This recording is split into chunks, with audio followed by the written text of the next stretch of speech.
The boy who looked too familiar. There are moments that rewrite your entire life. Not with screaming, not with blood or broken glass, but with a whisper, a glance, a child's face that looks just a little too familiar. It was the first week of second grade. Ellie was excited about her new classroom, her new backpack, and the classroom pet hamster named Jellybean. And like every year, I volunteered for library duty. One of those little things I did to feel close to her world. I stood by the checkout desk, scanning books and smiling at the chaos of children who hadn't yet learned to whisper in a library. Then I saw him, a boy, maybe 7 or 8, standing alone near the biography section, clutching a copy of The Lion, the Witch, and the Wardrobe. And the moment I looked at him, my stomach dropped. Because his face, his eyes, they looked like David's. Not just similar, exactly the same. The same sharp curve to the eyebrows. The same deep-set hazel eyes with flecks of gold. Even the same little dimple that only appeared when he smiled a certain way. And God help me, he smiled exactly like my husband. He caught me looking and offered a polite little wave. "Hi," he said. His voice was soft, warm, like my daughter's. I smiled back. "Hi, sweetheart. What's your name?" "Micah." He held up the book. "This is my favorite. My dad read it to me when I was little." Something in me flinched. "Your dad?" I nodded, forcing my voice to stay light. "That's a great book. You're in Miss Perry's class?" He nodded. "Same as Ellie. She's nice." Ellie. My Ellie. At pickup, I asked her casually, "Do you have a new friend named Micah?" She grinned. "Yeah, he's cool. He knows how to draw dragons." I smiled back, but my hands were cold. Later that night, I told David about the boy, about how much he looked like him. He laughed it off. "Babe, you're imagining things. There are only so many combinations of eyes and noses in the world." I forced a laugh too, but deep down, I didn't believe him. The next day, I lingered a little longer at school pickup, and I saw Micah again. This time, he was with a woman. Young, pretty, but exhausted in that way only single mothers tend to be. She didn't look at anyone, just held his hand and rushed him into the car. But I saw it. The bracelet on her wrist, silver, worn. The same one I had given David 5 years ago, with our initials engraved on the underside. I didn't sleep that night. The questions pressed against my chest like weights. Why did this boy look like my husband? Why did he know my daughter? Why did he smile like someone I used to trust? I didn't want to be the paranoid wife, the crazy one, but something was wrong. And in my bones, I knew this wasn't coincidence. It was a secret. A long-buried truth walking the same school hallways as my daughter. Max, our golden retriever, sat beside me as I scrolled through old photo albums on my phone. I compared Micah's photo from the school newsletter. Just a tiny group photo of the class, with pictures of David as a kid. Same eyes, same mouth, same everything. Max rested his head on my lap and let out a low huff. He knew something was wrong too. The next day, I arrived early to pick up Ellie. I watched Micah laughing with a group of kids. Then Miss Perry, Ellie's teacher, walked over to him and handed him a small note. He smiled, folded it, and put it in his pocket. And then I saw her glance up, at me. And in that split-second look, she knew I knew. The teacher's hesitation said everything. There's a kind of silence that only women understand. It doesn't live in words. It lives in eye contact held a second too long, in the way someone avoids saying a name, in the small pauses that scream louder than any truth ever could. Miss Perry's look wasn't one of guilt. It was fear. She saw something in my eyes. Recognition, suspicion, danger. And in that flicker of a moment, I knew she knew. I walked straight to her, smiled, used the voice moms use when they don't want to cause a scene. "Hi, Miss Perry. Just wanted to say thank you for how kind you've been to Ellie." She smiled tight. "She's a lovely girl." I glanced back toward the kids. "Micah seems sweet too. He and Ellie are close, huh?" Her smile faltered. "Yes, they've really bonded this year." "Do you know much about his family?" She blinked. And there it was, the hesitation. "Well," she said slowly, "his mother drops him off. Very involved. I'm not sure about the father. Liar." I didn't press. "Not yet." I just nodded. "Let me know if you ever need volunteers in the classroom." "Oh, of course, that would be wonderful." Her voice was too high, too forced. I walked away, but I left her standing there in a panic of her own making. That night, David asked about my day like nothing was unraveling. I watched him carefully, measured his every movement. "Do you know a boy named Micah in Ellie's class?" He looked up from his phone, froze, then smiled too fast. "Micah doesn't ring a bell." Another lie. The second he said it, I knew. David remembered every name Ellie ever mentioned. He was weirdly proud of how involved he was as a father. So for him to not recognize the name of the boy she drew pictures of? Impossible.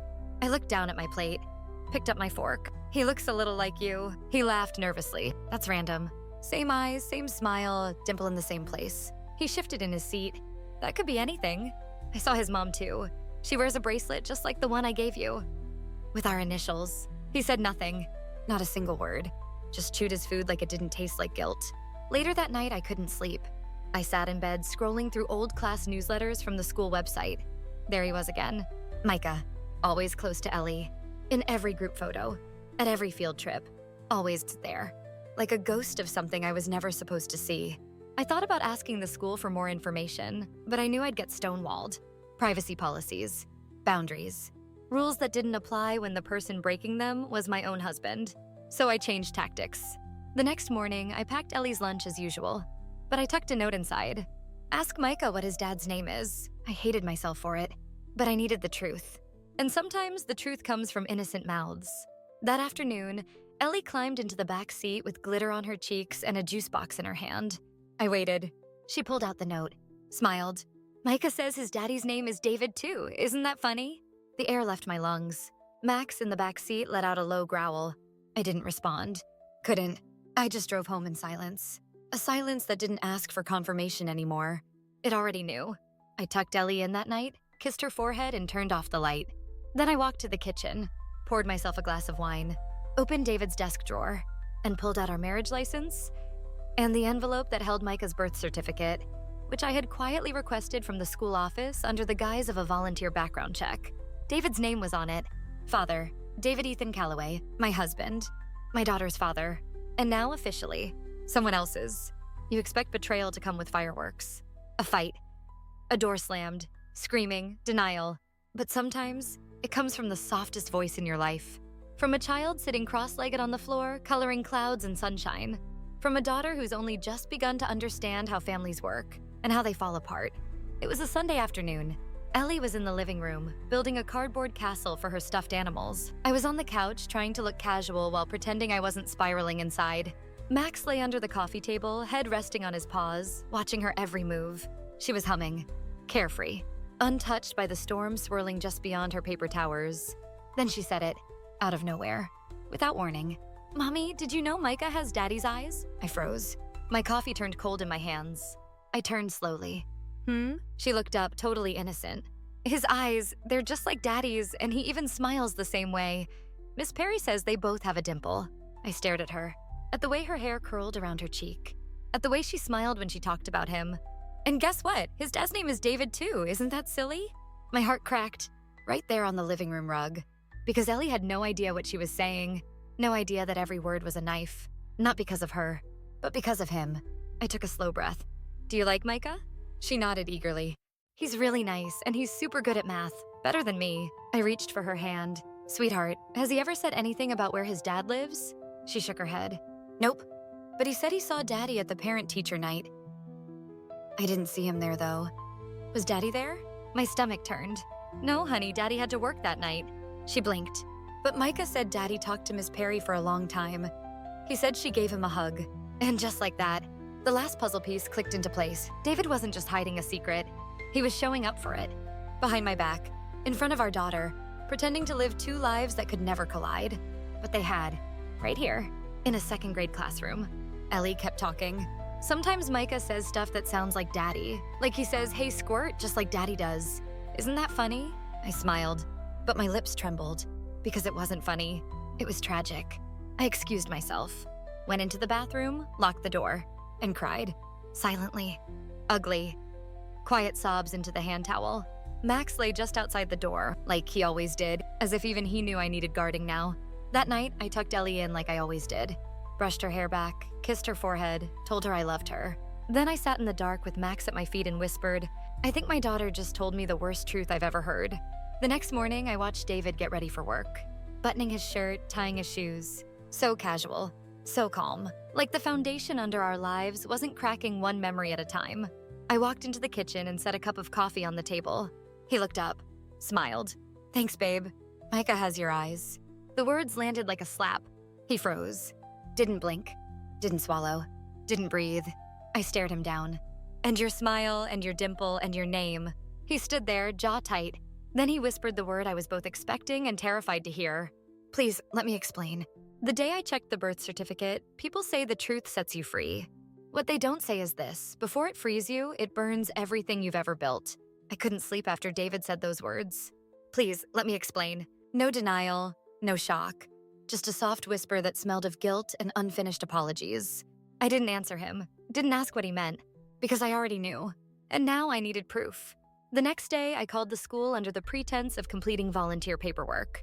Can I get the full parent contact list for the class? I asked sweetly. The secretary, who'd known me for 3 years, happily emailed it over. Micah's last name, Turner. His mother, Rachel Turner. His father, David Calloway, my David. It was all there. Staring back at me like a slap, I searched online. Found Rachel's old LinkedIn profile. She used to work in David's company. Of course she did. 7 years ago. Right around the time he said he was traveling too much for business. I scrolled further. Baby shower photos. One in particular made my breath catch. David in the corner of the frame, holding a blue balloon, smiling. I couldn't breathe. I stood up, walked to the bathroom, splashed water on my face, but it didn't help. Nothing could stop the feeling that everything in my life had been a performance, and I was the only one who didn't know the script. Then I did something I never thought I'd do. I requested Micah's birth certificate. It took some creative explaining, some admin charm, and maybe a sympathetic school nurse who accidentally let me glance at emergency contact forms. I copied the details down, went home, opened my laptop, and within 10 minutes, I had it. Micah Turner, born March 5th. Father, David Ethan Calloway. There it was, official, stamped, government sealed. The man I shared a mortgage with, a bed with, a life with, also shared a child I never knew existed. I sat down. Max placed his paw on my knee. He didn't need to speak. He just knew. The door creaked. David walked in from work, tie loosened, voice casual. Hey babe, everything okay? I turned the laptop toward him. Didn't say a word. His eyes scanned the screen. And then he closed them. Like that would erase what I now knew. How long? I asked. My voice was calm. Too calm. He sat, shoulders sagging. Rachel and it was before Ellie. I thought it was over. But after we got married, she showed up. Said she was pregnant. I stared. And you just, what? Paid her off to disappear? He looked away. No, I've been helping. Quietly. I didn't want to lose you. Or Ellie. So you let your daughter become classmates with your secret son and said nothing? He winced. I didn't know they'd be in the same class. Don't lie. I stood up, trembling. You came to parent-teacher night, you saw them together, you knew, and you still said nothing. His voice cracked. I didn't want to break the family. I laughed, cold, shaking. David, the family broke the moment you chose to protect your lie over your child's truth. He reached for me. I stepped back. Max stood between us. For the first time, he growled. Low, warning. David dropped his hand. I'm sorry, he whispered. I nodded, but not in forgiveness. In finality. You had a chance to tell me the truth. You had 8 years, and now? You don't get to be sorry, you get to be gone. That night, I packed a bag for Ellie and myself. I didn't tell her why. Just that we were going somewhere new for a few days. Somewhere with sunlight. Somewhere where her father's lies couldn't reach. She hugged Max in the back seat. I looked in the mirror, and for the first time, I didn't see a broken woman. I saw a mother, a protector, a storm. My husband's reaction confirmed it all. They say people show their true colors under pressure, but I've learned something deeper. They don't just reveal who they are, they reveal who they've always been. We stayed at my sister's for a few days. Ellie thought it was a vacation. She played with her cousins, ran in the backyard, painted messy pictures, and laughed like her world wasn't shifting beneath her. That laughter? It became my anchor, the reminder of what I was fighting for. David texted every day, please come home. We can talk. You're overreacting. It was a mistake, but I'm still a good father. I never stopped loving you. Love? You don't love someone by lying to their face for 8 years. You don't love someone by making them unknowingly send their daughter into class with your other child every day. I didn't answer. Not until the 5th day, when he showed up unannounced. My sister opened the door, her face pale. He's here. I walked into the hallway slowly. David stood there.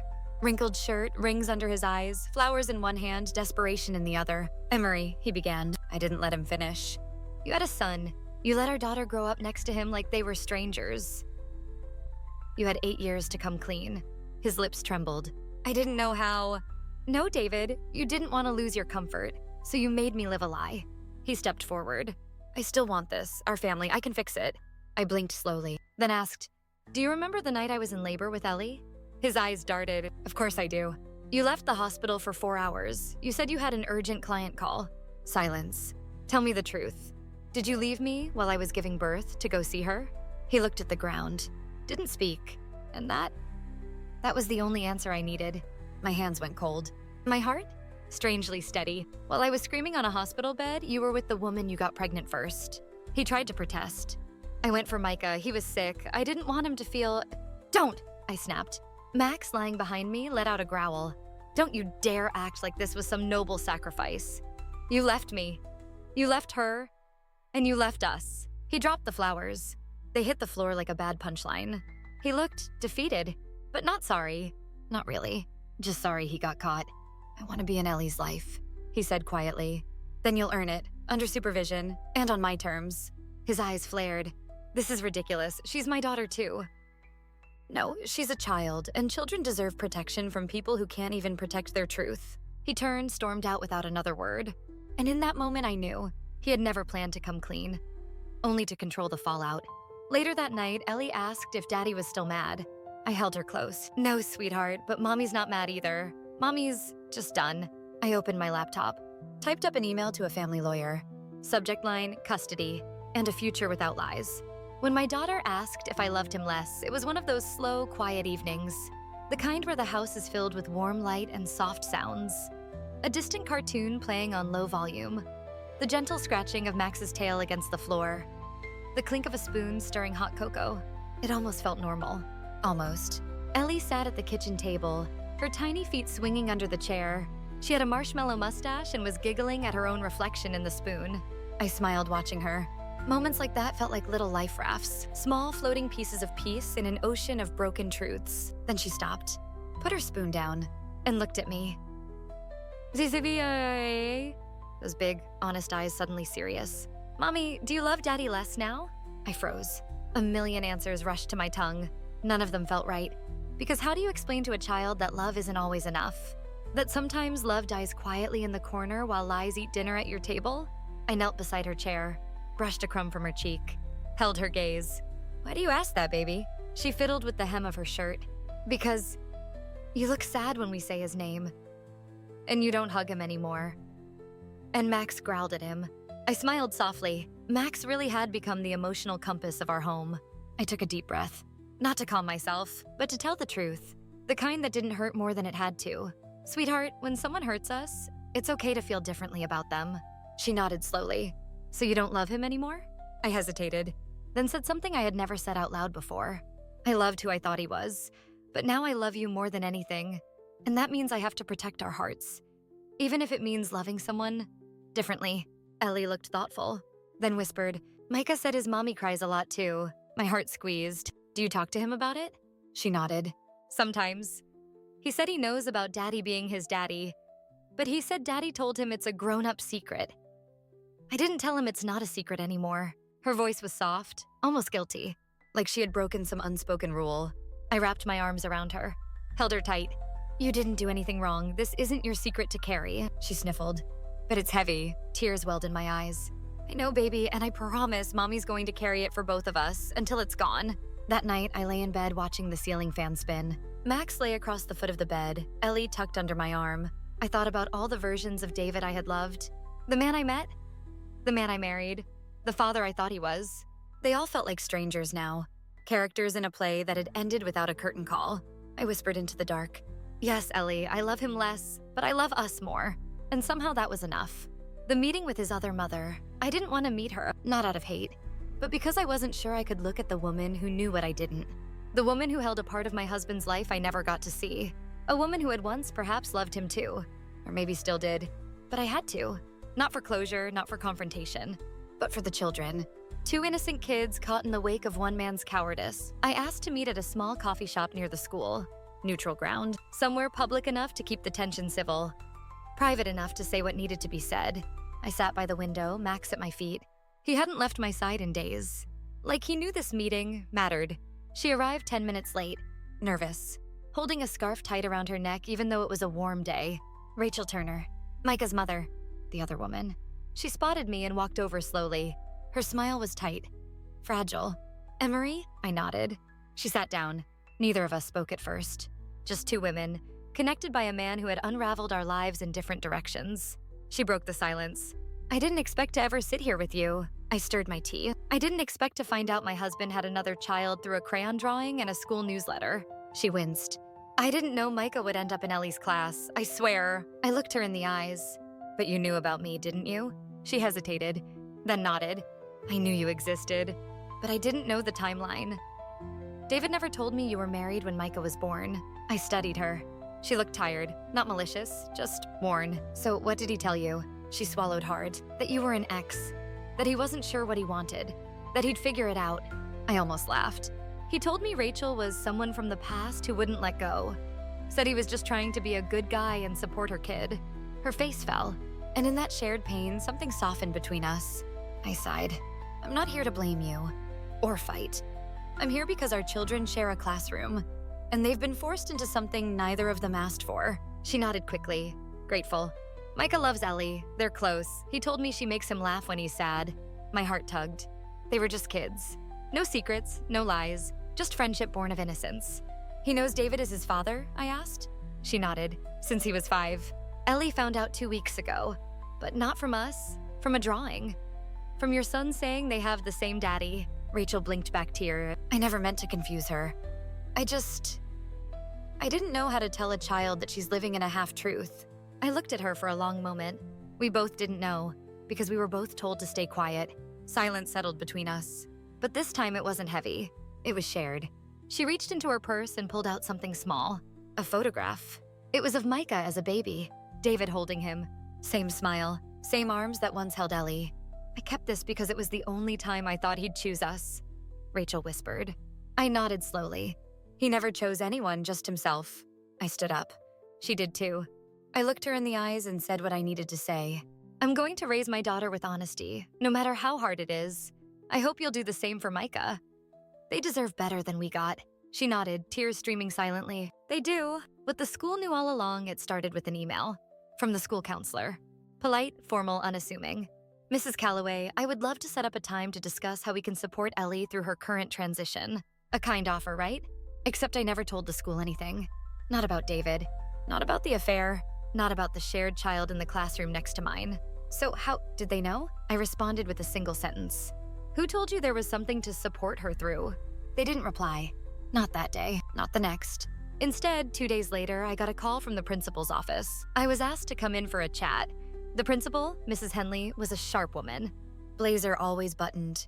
Hair always perfect. She'd once told me she ran the school like a ship and expected her staff to act like sailors, not passengers. But when I sat across from her that morning, she looked uneasy. Mrs. Calloway, thank you for coming in. I just want to clarify that we've been monitoring Ellie's emotional well-being for a while now. Why? I asked plainly. Well, it became apparent this year that Ellie and Micah had a unique dynamic. One that raised some questions. I raised an eyebrow. Questions like what? She hesitated. We were aware of a potential biological connection between the children. The air left my lungs. You knew? She didn't deny it. Didn't even flinch. We had reason to believe, based on enrollment records and past staff knowledge, that Mr. David Calloway may have been listed as the father of both children. So you knew my husband had another child in that classroom with my daughter, and you said nothing?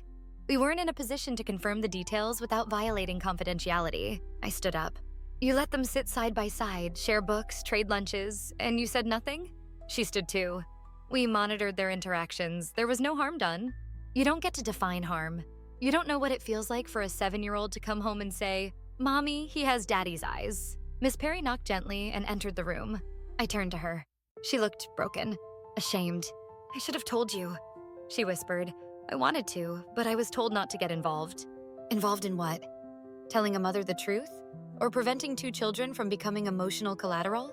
Tears welled in her eyes. Micah asked me if Ellie was his sister. He said he felt it. And I told him to talk to his mom. Mrs. Henley stepped in again. Mrs. Calloway, I understand your anger, but please know our intention was to keep both children emotionally safe. Then why didn't you emotionally protect me? I snapped. I'm the one who had to explain this mess to Ellie while holding her sobbing body in my arms. Silence. Just the ticking of the wall clock, and the sound of my breath shaking from the weight of it all. I looked at Miss Perry. You watched my family unravel. You knew. And you smiled at me every morning like we were just two women navigating motherhood together." She covered her mouth and wept. I turned back to the principal. "You've violated something far worse than policy. You violated trust." I walked out, and as I did, I turned back once. "You may run this place like a ship, but you forgot one thing. When the ship sinks, it's not the captain who drowns first. It's the passengers who were never told they were sinking." That night, I sat with Ellie on the porch. We watched Max chase fireflies in the yard. She leaned against my arm. "Micah's mom said he might move schools next year. Would that make you sad?" She nodded. "He's my friend, even if it's weird now." I kissed the top of her head. "Sometimes weird friends are the ones who understand us most." She smiled. "Will we be okay?" I looked out at Max, glowing bugs dancing around him like tiny stars. "We already are." When I chose my daughter over my marriage. There comes a moment in every woman's life when she stops asking, "Why did he do this to me?" and starts asking, "What will I do for myself?" That moment came for me. When I saw Ellie asleep on the couch, still clutching the drawing of her and Micah holding hands. She had drawn David in the corner, half faded with an eraser. Just an outline. Nothing filled in. That's when I knew. She was already letting go. David kept trying. Flowers. Emails. Voice notes at midnight saying, "You're the only woman I ever loved." But love doesn't sound like secrets. Love doesn't walk 2 playgrounds and call it balance. Love doesn't build a home with 1 child and visit another behind a locked door. I invited him over for a final conversation. Max sat by the front door, tail still, eyes alert. Ellie was at my sister's for the night. This one wasn't for her. This was for me. David walked in like he still had a key. He didn't. I'd changed the locks. He noticed. Didn't say a word. Just sat down like he owned the silence. "Emery, I know you're still angry." "No," I interrupted. "I'm done being angry. That's the difference now." He blinked. "Then why am I here?" I sat across from him. Max growled under his breath. I didn't stop him. "Because I need to tell you something. And I want you to look at me while I say it."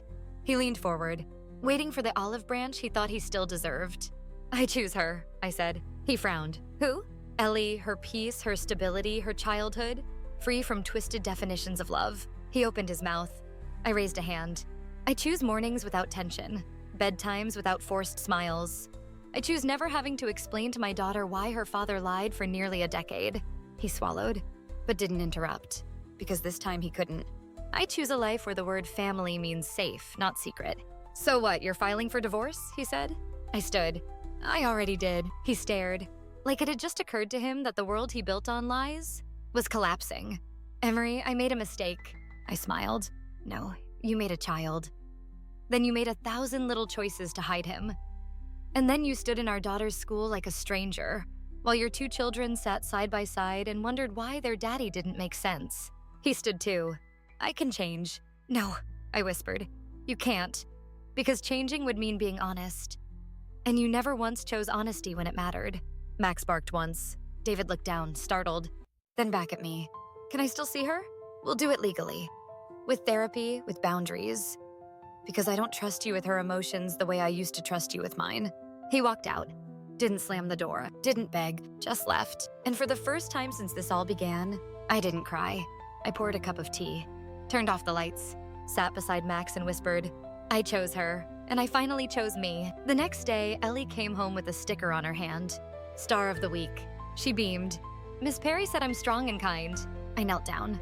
"You are. You're the strongest girl I know." She looked at me. "Does that mean we're gonna be okay?" I held her face in my hands. "We're not just gonna be okay, baby. We're gonna be better. The family I rebuilt from the truth, it didn't happen overnight. Rebuilding never does. It's not like the movies. There's no montage set to music, no glittering moment of triumph. There's just the quiet work of choosing yourself. Over and over again." I filed the divorce papers. David didn't fight. Maybe he knew better. Maybe he was tired. Or maybe, somewhere deep inside, he knew I'd already left him the day I chose Ellie first. We moved. Nothing drastic, just a few streets over. A little townhouse with yellow shutters and a garden Ellie immediately claimed as her own. She planted tulips. Max dug up half of them. She didn't mind. We started new routines. Mornings with oatmeal and knock-knock jokes. Evenings with books and brushing Max's fur. Weekends at the dog park and pancake Saturdays. No shouting, no secrets, no more sleeping with one eye open. Ellie still asked about Micah. She wrote him letters. Sometimes drew him pictures. I encouraged it. Because healing doesn't mean pretending someone didn't exist. It means making room for the parts of your past that shaped you, without letting them define your future. David saw Ellie every other weekend now, supervised at first, then slowly with boundaries and check-ins. He tried to show up. Sometimes he did. Sometimes he didn't. Ellie stopped waiting by the window. She stopped asking, "Is he coming?" and started saying, "Let's do something fun, just us." And just like that, she stopped looking for love where it didn't grow. One night, she crawled into my bed. Max jumped up after her, curling around her feet. "Mommy?" she whispered in the dark. "Yeah, baby? Did you and Daddy ever really love each other?" I paused, then told her the truth. We did. But love is like a flower. If you don't water it with truth, it wilts. And some flowers don't survive the storm. She thought for a moment. "But you still love me, right?" I turned to her, held her close. "You are my forever flower." She giggled. Max barked once in approval. The next morning, she placed a drawing on my pillow. It was us. Her, me, Max, and Micah, all holding hands in a field of tulips. At the top, in big rainbow letters, she'd written, "My family is not broken. It just grew in a different way." I cried. Not because I was sad, but because she got it. She really, truly got it. I emailed Rachel that week, told her about the drawing. We met again, this time at a playground. Micah and Ellie ran through the grass like nothing had ever come between them. Because for them, it never had. It was never about betrayal. It was never about lies. It was always about finding love in the pieces. Rachel turned to me. "We're raising kind kids, even if we didn't come from kind stories." I nodded. "They'll write better ones than we ever could." And that's the thing about rebuilding. You don't need perfection. You need truth and love and a dog who never let you give up. We went home that evening. Ellie fell asleep early. Max curled at her feet like he always did, and I sat on the porch, a cup of tea in my hand, the air warm and still. And for the first time in a long time, I felt peace, not because everything was fixed, but because I had finally let go of the version of life I was told to want and built the one I knew we deserved. Some people leave scars, others leave lessons. Burn and reborn stories that break you, then rebuild you.